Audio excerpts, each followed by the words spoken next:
Você já ouviu falar em lobisomem? A lenda do lobisomem. Sejam bem-vindos aí ao canal Revelando Mistérios. E se você não é inscrito, inscreva-se aqui no canal. É de graça você clicar em inscrever-se. Você vai ficar sabendo tudo sobre o que está acontecendo nesse vídeo e outros que serão publicados aqui neste canal. Muito importante ter sua companhia por aqui.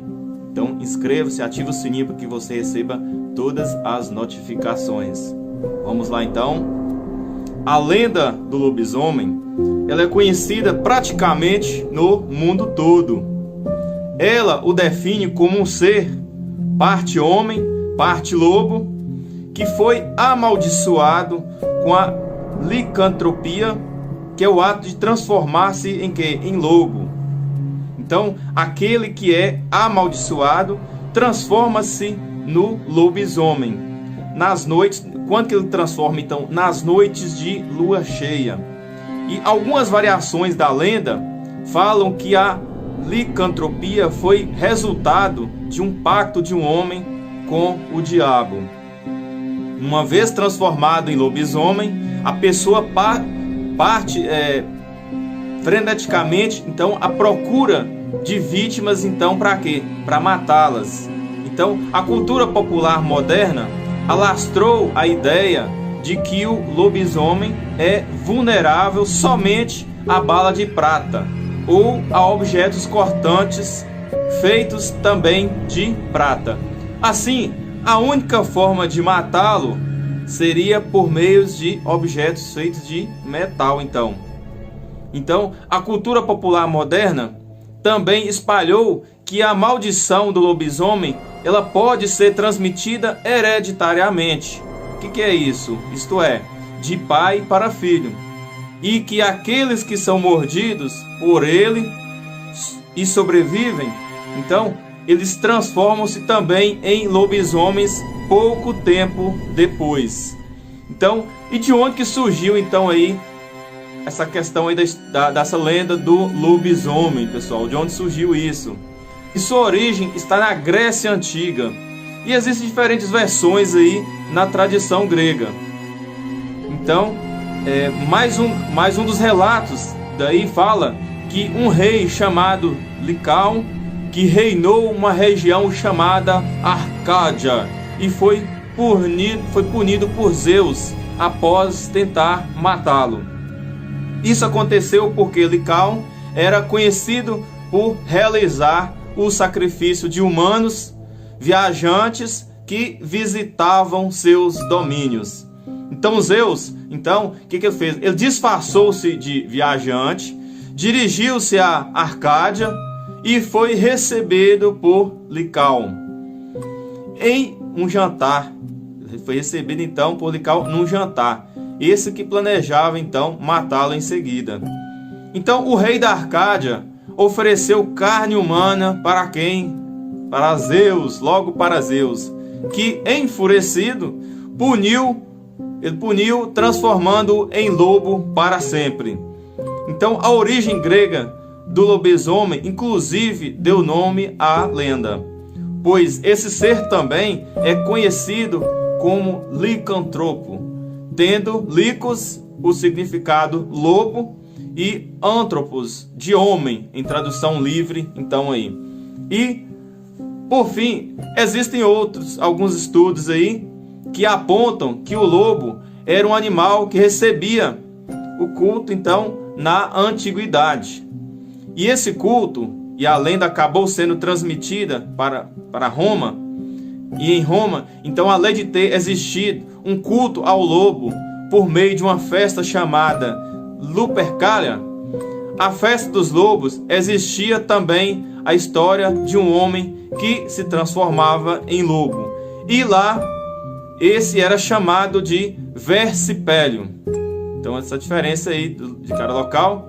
Então, como os romanos conquistaram uma quantidade vasta aí de territórios, a crença no homem que se transforma em lobo, então ela se espalhou e principalmente aí pela Europa. Então a expansão da lenda fez com que ela tomasse então novas características E em cada local acabou ficando então conhecida por nomes diferentes. Em locais cristianizados, por exemplo, esse ser se tornou um pecador amaldiçoado para regiões aí de religião cristã. Ele então se tornou uma figura de um pecador amaldiçoado, que tinha a maldição do lobisomem, uma espécie de penitência, até ser perdoado de seus pecados. Se na Grécia ele ficou conhecido como licantropo e em Roma como versipelium, em outros locais da Europa ele recebeu os seguintes nomes: Loup-garou na França, Werwolf entre os saxões, Oboroten para os russos, lobisomem na Península Ibérica e outros lugares aí.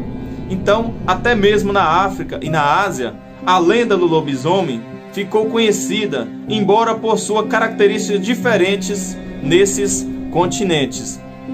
Então, e qual que foi a influência portuguesa?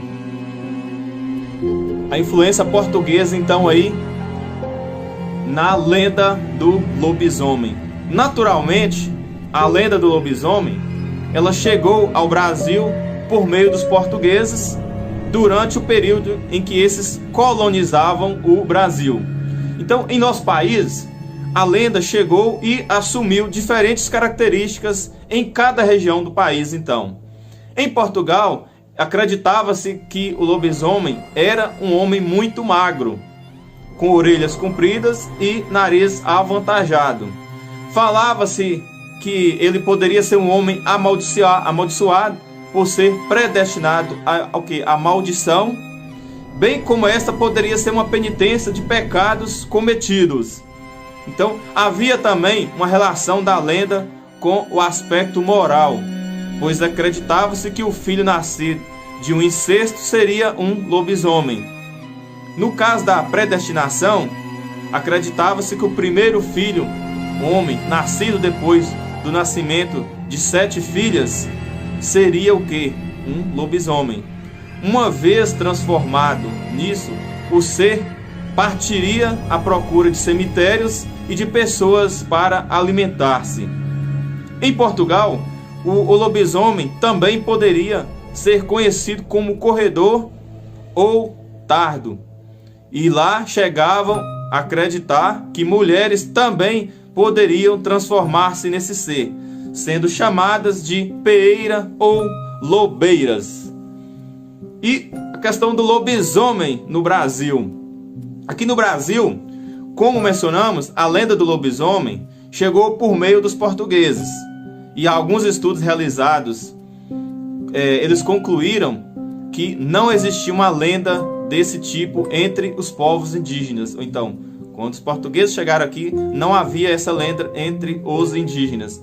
Então, o mais próximo disso eram lendas que acreditavam que homens ou mulheres poderiam transformar-se em alguns animais da floresta, que é o que os índios acreditavam aí. Então, essa lenda no folclore brasileiro, ela acabou adquirindo elementos presentes na sua versão portuguesa. Assim, era comum, então, acreditar que o lobisomem era o homem nascido depois que a mãe tivesse 7 filhas. Então, embora versões da lenda falem que se nascessem 7 filhos homens, o 8º filho também seria um lobisomem. Então, no norte do Brasil, fazendo parte norte do Brasil, o lobisomem era o homem que tinha a saúde debilitada. E aquele que fosse anêmico acabaria transformando-se nele. Uma vez transformado, alimentava-se do sangue de outros humanos para compensar então a pobre dieta como um deles. Então, a transformação acontecia nas noites de quando? De quinta para sexta-feira, que acontecia então as transformações. Então vamos para o norte do Brasil, para o sul do país. Nós estamos no norte, vamos para o sul do Brasil agora. No sul do Brasil, por sua vez, o fato que transformava o homem em lobisomem era o incesto. Então, no Brasil não havia registro de folclore da crença na transformação de mulheres em lobisomens. Então, em nosso folclore, somente os homens tornam-se lobisomens. Outra crença relacionada ao lobisomem no Brasil é que, no interior de São Paulo, acreditava-se que esse ser tentava invadir as casas para comer as crianças. Muitos acreditavam que o lobisomem ia atrás, especialmente de crianças não batizadas. Aí os pais então se preocupavam para quê? Para batizar esses filhos logo. Então, o que as lendas falavam sobre a cura do lobisomem? Em geral, acreditava-se que esse ser poderia ser curado, então aí, se ele fosse ferido gravemente com determinados objetos. Um desses objetos era uma bala banhada com cera de vela de um altar, em que tivesse então sido celebrado 3 missas do galo ou 3 missas de domingo. Então, e você, já conhecia a lenda do lobisomem? Então, se inscreva aqui no canal para você acompanhar os vídeos que já foi postado anteriormente aqui, outros vídeos que virão depois. Então, vai ter material toda semana para você aí, para que você desbrave e conheça a fundo aí cada história dessa aí que você tem interesse de conhecer. Aqui você vai assistir então aquilo que você está buscando. Nós vamos trazer aqui para você que a qualquer momento nós trazemos vídeo novo para vocês. Grande abraço e até o próximo vídeo.